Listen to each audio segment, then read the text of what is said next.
Alright, now let's carefully test this material rack.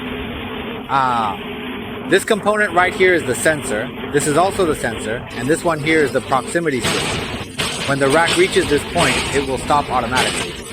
The principle behind how this sensor works is as follows. The higher the level of material, the faster the rack rotates. The lower the material, the slower it goes. Now, I'm going to start charging it up. To start the reel, I'll first test the manual speed adjustment. This knob adjusts the manual speed. Alright, now the material rack is divided into sides A and B. This side is B and this is side A. Right now I'm testing the rack by moving it to side A. Yes, that's correct. Forward and reverse rotation.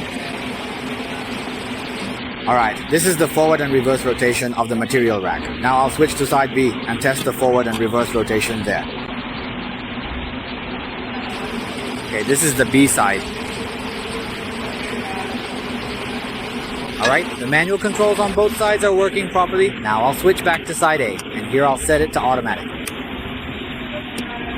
Okay, when it's set to automatic, the speed is controlled from this side, and then it comes to here. Right now I'm using my hand here. When the material is at a high position, the speed is very fast. Now I'll slowly lower it by hand. It's a bit inconvenient to operate alone.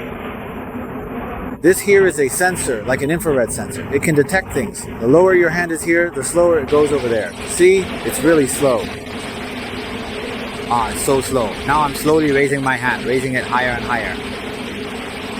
And it gets faster and faster. Now I'm going to slowly move my hand back, gently pressing it down, pressing it down. This is exactly what the sensor does. It carefully detects the height of your material. If the material is running low, the detected height is actually very high, and in that case, it speeds up.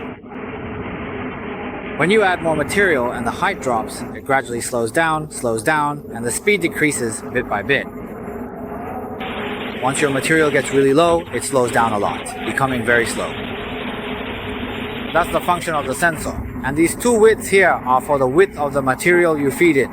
There are screws here that you can loosen to adjust the width for wider materials.